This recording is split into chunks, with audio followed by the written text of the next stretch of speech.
No? Magpareho lahat. It pertains to accounting. Put them together. No? Now, do print. Sabi ko nga kanina, example nga, dapat naka-black letter, huwag yung longhand.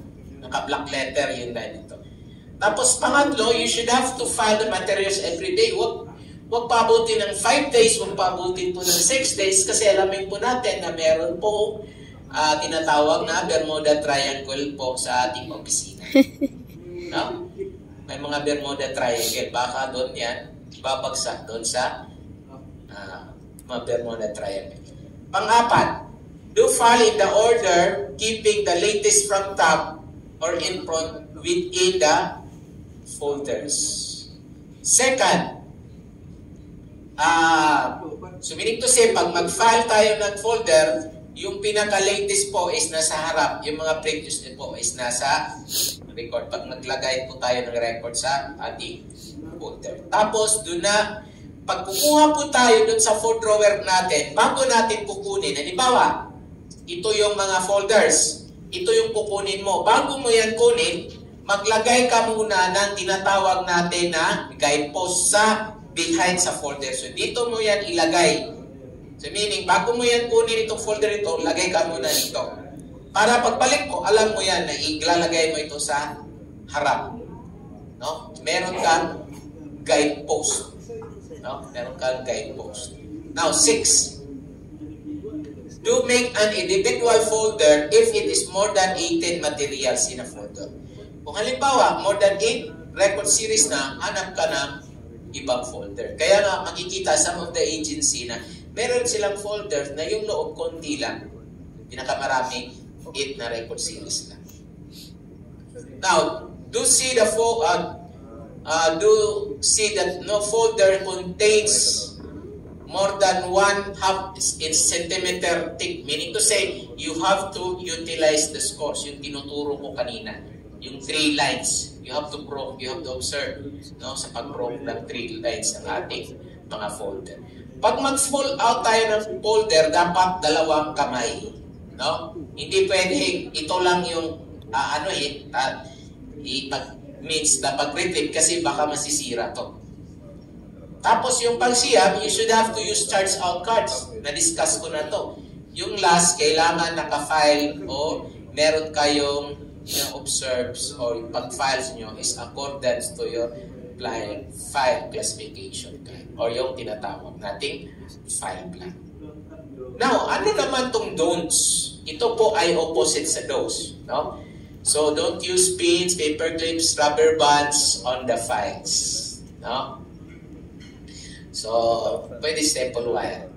Now, don't print or write captions on the folder in longhand style. So, longhand. Bawal po tayo longhand. No? Tapos, do not allow the file material. Ito, dapat tayo mag-file. Ito kanina. So, dapat tayo mag-file every day. Don't allow the papers to be out of chronological order. Opposite to sa number 4 sa na-discuss ko kanina. Tapos, opposite sa dito sa pag-use po. Yung number 5 na yan. Opposite po to sa pag-use ng ating guidepost. Now, number 6, yan, dapat yung pag-label sa ating folders, dapat hindi miscellaneous folders. Dapat nakalabel yung pangalan talaga ng record series. Tapos, do not overcrowd the folders or used to be cluttered. So, gagamit tayo ng overcrowded folders. No? We have to observe, no? The use of the folder scores. So yan, opposite yan. Pag tatanggalin daw natin, wag ito. No? Dapat 2 kamay as those po na i-discuss.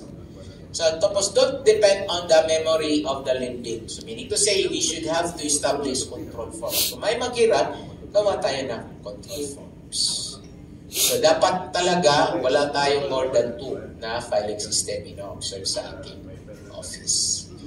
And last, to summarize my discussion before we are going to proceed with the workshop, ito na yung tinatawag natin na 5S methodology. Pag sasabihin kasi yung files management na discussion, Pareho lang to ng 5S principles. Ano po ba yung 5S principles? Meron tayong siri, meaning to say, you have to sort. Meron tayong siton, meaning to say, we have to sit in order. Meron tayong sisu, meaning to say, shine. Meron tayong sikitsu, meaning to say, to standardize. And meron tayong sitsuki, meaning to sustain. Now, di ba sa file system, meron tayong siri, meaning to say, to sort. Di ba in filing system, in files management, meron tayong tinatawag na file classifications. In the file classification, doon tayo naka-establish ng ating file plan. No? So sa file plan, kung meron na tayong file plan, we have to apply the file plan. Meaning to say, we have to file all our records according to a file plan. So that is the second, which is pag-apply ng ating file plan, which means set in order, siton. What's the purpose of using our file plan? To have a clean na table po sa ating mga offices. Wala na pong folders nakalagay. Wala na pong nakalagay kahit ano. Kasi bakit? Kasi nandun na lahat dun sa 4-drawer cabinet. Second, we have what we call sitsuki, meaning to standardize. After we have a file plan, gagawa po tayo ng policy na ganito yung file plan po natin. Para hindi, halimbawa, pag merong hindi po mag-observe sa policy po nito, meron pong hindi mag-observe sa policy po nito, no? Meron tayong sanction na i-implement. And lastly, to sustain our file plan, para malaman natin kung applicable pa ba yung file plan, meron tayong yung last na topic na diniscuss ko sa files management, which is what we call as file audit. So yan po yung tinatawag natin. To sustain our file plan, dapat i-observe din natin. I-audit po natin. No? Kung meron bang discrepancy na nakikita. So yan po yung whole topic ng files management. Now,